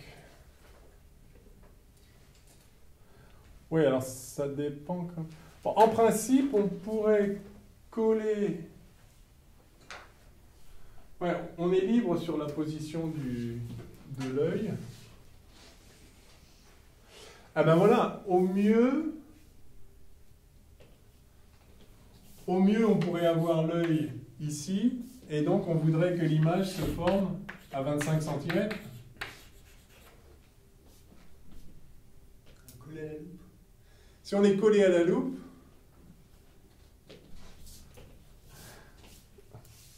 j'avoue que j'ai posé cette question-là sans réfléchir à ce que serait la réponse, en me disant qu'on trouverait ensemble. On n'a pas l'objet qui est un peu trop proche, du coup? C'est pas Oui. par rapport à l'objet qu'on est placé là? Non, si on met la lentille, maintenant, l'objet, c'est ça. Enfin, l'image, c'est ça, et donc c'est ça qu'on voit. Oui, Si cette Oui, image mais est à 20... Là, on est trop proche de l'objet, du coup. Ouais, voilà. Parce qu'on vient de dire qu'il faut... Oh, si là, il y a 25 cm. Non, ça va être l'angle sous lequel on voit l'objet, on voit l'image. Mais ce sera le même, l'angle. Oui, mais ce sera le même que si on était là. Oui. Mais si on était là, on serait plus petit que 25 cm. Si la distance focale est plus petite. Et donc ça, on pourrait pas, effectivement, c'est le même angle, mais on ne pourrait pas avoir cet angle-là si on n'avait pas la loupe. Supposons que la distance focale soit 10 cm. Ouais. Ok. On est plus petit, du coup, que le punctum proximum. Ouais. On aurait cet angle-là si on pouvait regarder l'objet à 10 cm. Oui. Mais on ne peut pas. Tout ce qu'on peut faire sans la lentille, c'est de regarder à 25 cm. Et donc, en fait, ça permet d'avoir à 25 cm le même angle que si on était à 10. D'accord. Donc, on a gagné un angle de 2,5. Enfin, tant que la tangente est égale à l'angle. Enfin, on a grossi par 2,5. Donc, encore une fois, donc la tangente est égale à... Ok. Ok. Par contre, alors, est-ce que... Bah, dans la mesure où on a de toute façon ce rayon-là, on n'y peut rien. Ah, donc ça, ce serait le grossissement maximal. Donc ouais, le mieux qu'on puisse faire, ça a l'air d'être ça. Ok, d'accord. J'espère que je ne dis pas de bêtises, mais ça a l'air d'être ça. Donc, le mieux, c'est de se coller à la loupe, et c'est là qu'on aurait pu. C'est de se coller à la loupe et de mettre l'objet à 25 cm. En image. Enfin, oui, reporter l'objet, donc mettre l'image, effectivement. Mettre l'image virtuelle à 25 cm. Et si on fait ça, quel est le grossissement? Donc, bah c'est f' sur D, là, le punctum max proximum.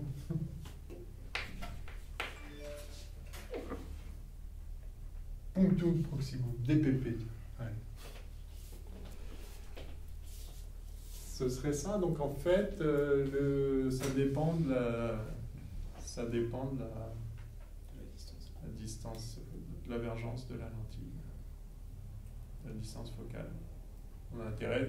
Alors évidemment, plus elle est petite, la distance focale, plus c'est convergent. Et ça, ouais, qualitativement, c'est correct.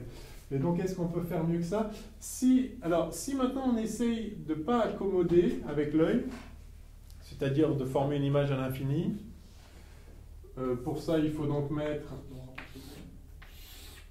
Juste voir ce que ça fait. Il faut mettre l'objet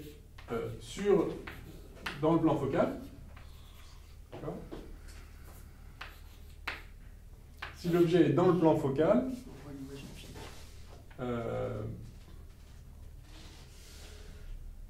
évidemment, par définition, l'image va être à l'infini. Oui, l'image va être à l'infini, donc il va sortir un faisceau parallèle, donc l'œil n'aura pas besoin d'accommoder.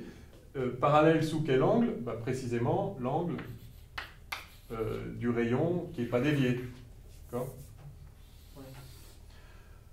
Alors cet angle-là, du coup, c'est la hauteur de la tangente de l'angle en question, ça va être h sur la distance focale. C'est-à-dire la taille de l'objet sur la distance focale. Et donc, bah, c'est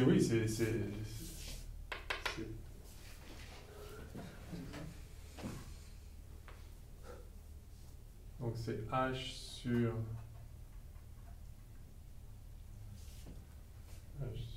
Ouais, bah, c'est le même que... Non. Oui, donc ça va donner le même... Ça va donner le même angle, en fait. Parce que là on avait... Ah non. Ah non, là on avait l'image, la taille de l'image divisée... Non, pardon. Si, on avait la taille de l'objet... Non. Si les objets ont la même Si, c'est taille. ça. Ah, non. Ah, mais non, mais parce que j'ai mis 10 ici. Oui, non. Ah oui, c'était pas... Oui, c'était ça le 10, mais donc là c'était éventuellement petit. Oh, on s'est perdu, hein. Qu'est-ce que... Bon. Là, c'est écrit discuter. C'est écrit discuter, on est en train de discuter, c'est bien, on se rafraîchit l'intuition là-dessus. Donc, reprenons. En fait, c'est qu'on n'a pas fini ça.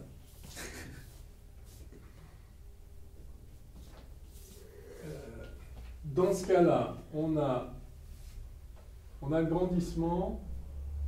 Allons jusqu'au bout de ça. Le grandissement, c'est donc...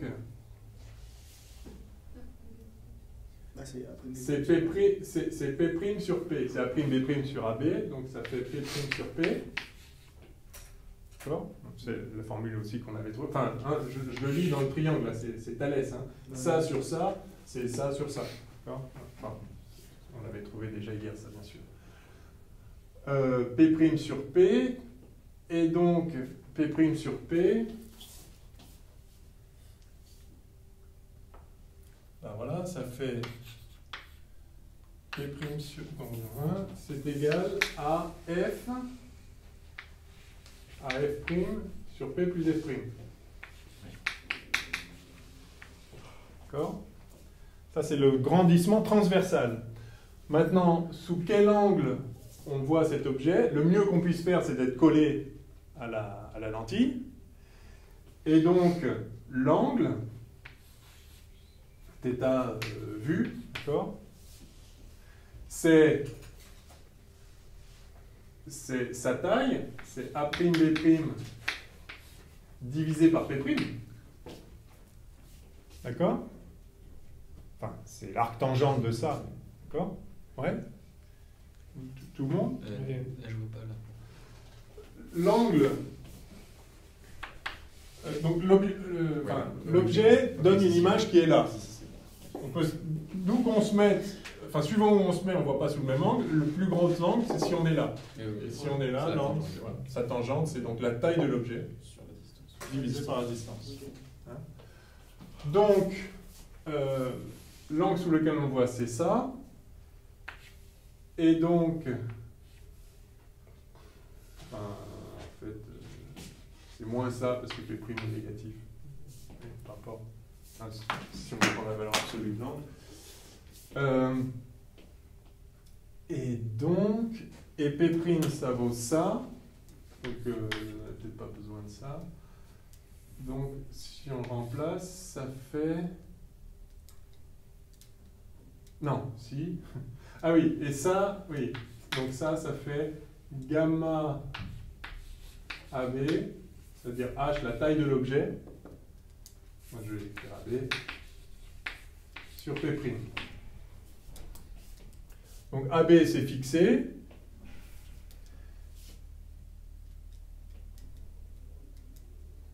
Gamma, c'est ça.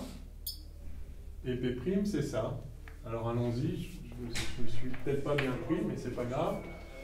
Enfin, c'est dommage, mais bon, voilà, désolé. On fait gamma, c'est-à-dire ça divisé par P'. Allez, je vais tout écrire parce que je vois plus grand chose là. F' sur F' plus P sur PF' sur F' plus P, c'est ça? Et donc ça fait 1 sur P.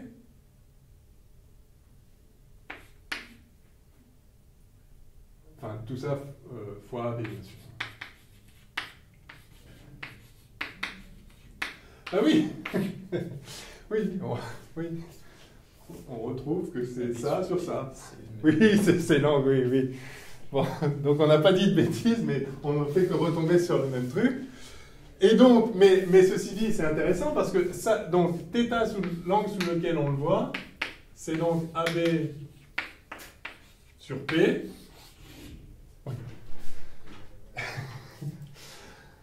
Mais du coup, on répond bien à la question. AB, c'est fixé, c'est la taille de l'objet, je sais pas, H. Et donc, si on veut voir sous l'angle le plus gros, enfin l'angle le plus grand, donc si on voit l'objet le plus gros, il faut P le plus petit possible. Non. Si? Ah ouais? Hein? Non. Ah oui? Ah si, c'est pour ça qu'on se rapproche de la lentille, non? L'œil. Ben non, mais P c'est l'objet. Mais Ah bon? On a envie de faire ça? Ouais. Si on fait le dessin avec... Si on met un objet ici...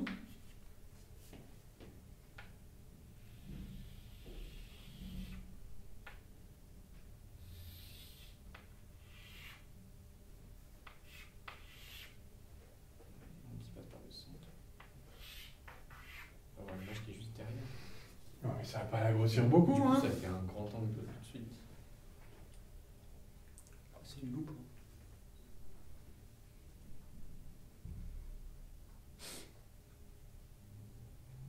Une loupe, ça ne dit pas beaucoup non plus. Ouais, mais quand tu prends une loupe, c'est pas quand t'es collé que t'as pas le plus grand grossissement. Non, Quand tu c'est recules quand t'es un peu loin. Il y a une distance minimum. Il y a une distance minimum pour que ce soit plus grand. Avec mais après, c'est parce qu'une loupe, c'est une lentille divergente. Non? Non, non. On peut faire une loupe avec une lentille convergente comme ça, ouais. Ah oui, oui. Si. Mais je veux dire, les loupes qu'on utilise dans le commerce, c'est des lentilles divergentes. Ah bon? Bah, je crois. C'est gros au centre et fin au bord. Non, c'est anticonvergente, les groupes.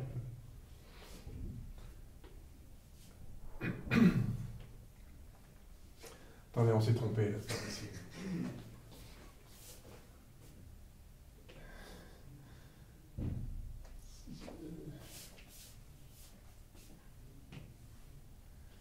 Gamma, c'est P' sur P. Ouais, donc si ensuite on divise par P', ça va faire P. Enfin, 1 sur P.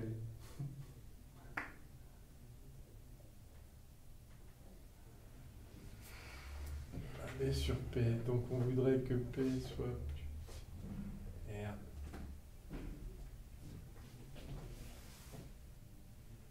Ah oui, bah oui. Oui, bah si, oui, c'est ça. En fait, effectivement, à la limite où ça se rapproche de la lentille, l'image sera certes pas plus grande, parce que du coup, le grandissement, il est faible. Mais vu qu'on peut le voir de juste derrière, donc en fait, le mieux, c'est d'avoir... C'est ça le mieux. En fait.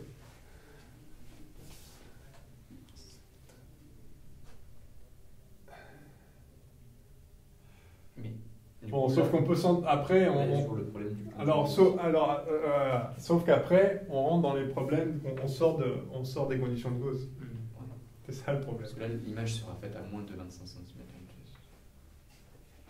L'image, ah oui. Bon, ah mais voilà, donc on revient sur ce qu'on a dit tout à l'heure. Le mieux, c'est d'être à 25 pour l'image. Voilà, alors ceci, on pourrait se reculer pour la voir. Oui, si on va.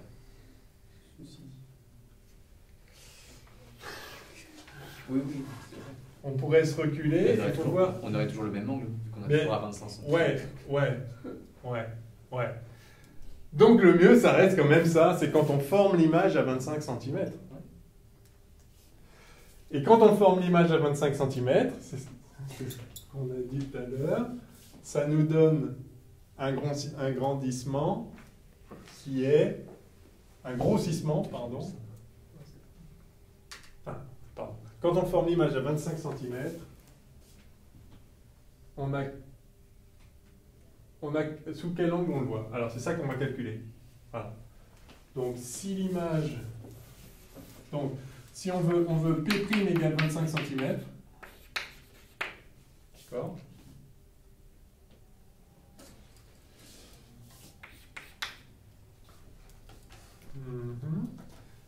Si P' égale 25 cm,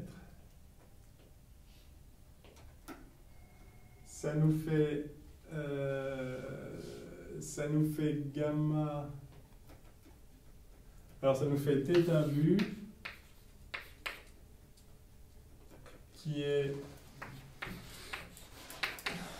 moins gamma AB sur P', et que vaut gamma. Alors en fait c'est ça, il faut qu'on exprime gamma, là on l'a fait en fonction de P, on va le faire en fonction de P'. Donc c'est l'inverse. Alors je vais... Hop. Bon, on avait dit qu'on discutait, hein.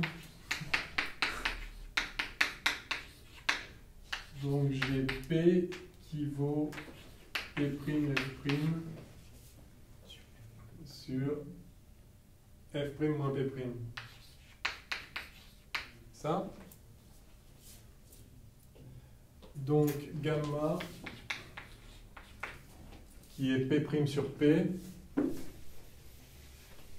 gamma qui est P' sur P, c'est donc P' sur ça, donc c'est F' moins P' sur F', ça? Ouais. Et donc, θ vu, c'est gamma fois AB sur P', donc c'est ça, c'est F' moins P'.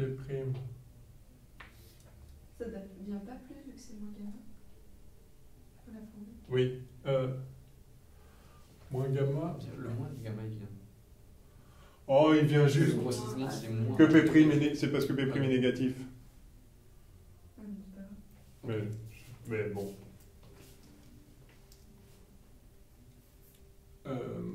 Donc, θ vu, c'est, allez, moins, donc gamma, c'est ça? Ah, mais- Fois AB. Ah oui, on retrouve ça. Oui, ok. Donc ça fait AB sur P.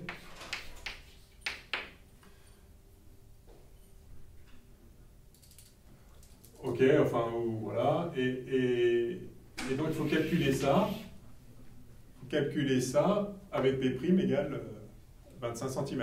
Et après, on le. Donc, alors F', alors ça dépend de F'. Alors, si, mettons que F' est égal à 10 cm, je sais pas.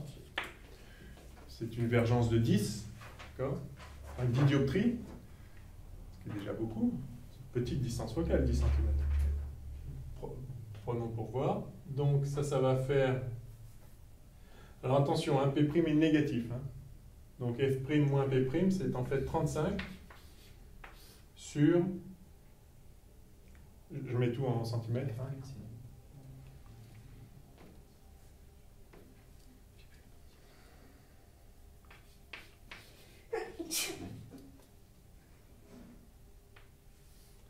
Fois h en centimètres divisé par 10 cm fois 25. Oh là là. Et donc, en fait, évidemment, dans ce cas, ça dépend de la taille de l'image, de l'objet. Et donc, ça veut dire que non, l'optimal, c'est pas nécessairement à 25 cm. Il faut calculer. Il faudrait faire le truc vraiment entièrement. Parce qu'il y a peut-être un compromis où l'objet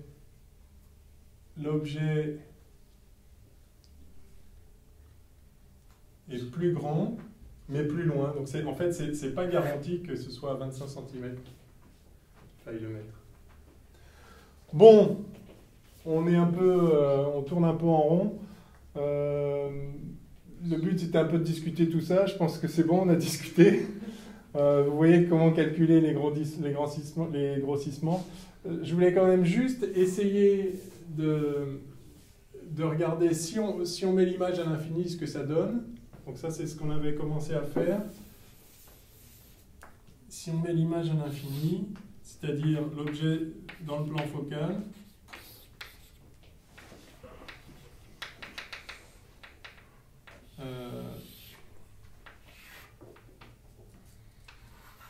c'est ça, il sort un faisceau parallèle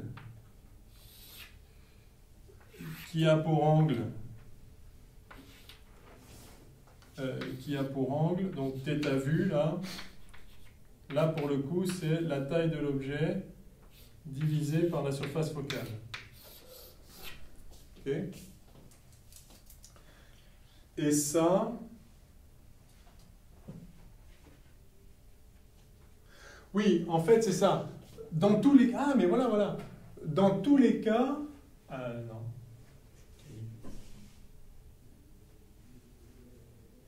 Ah oui, l'angle sous lequel on voit l'objet in fine, c'est toujours la taille de l'objet sur... Ah, c'est ça? Ouais, c'est la taille de l'objet sur P. Oui, c'est ce qu'on retrouve. Voilà, c'est ce fameux... Donc on voit toujours ça. Et donc c'est ça qu'on veut optimiser. Idéalement, il faudrait mettre le P le plus près.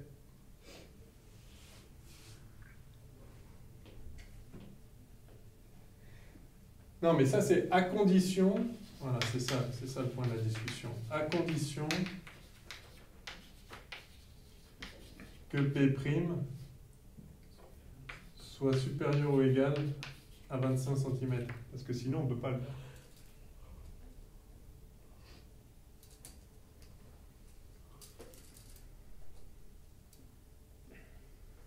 Ouais. Voilà. Et c'est pour ça que ça a quand même une limite. Ça a quand même une limite.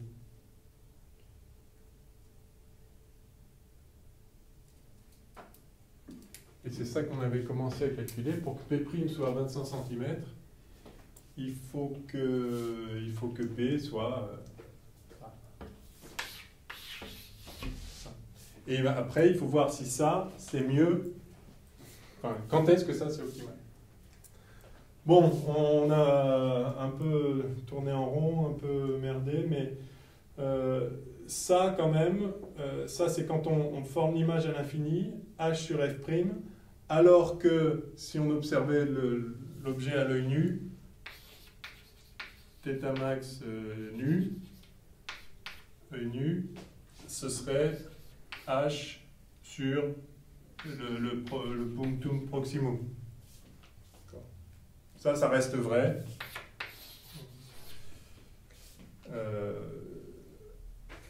Donc on a un grossissement. Ça, c'est le grossissement commercial, par définition, on note GC, là, grossissement commercial, c'est, quand on forme l'image à l'infini, c'est ça sur ça. Et donc, c'est dpp sur F'. Voilà. C'est-à-dire l'invergence. Alors ça, c'est une formule qu'on... L'invergence divisée par 4. Si on prend... Puisque ça, c'est 0,25, c'est un quart de mètre.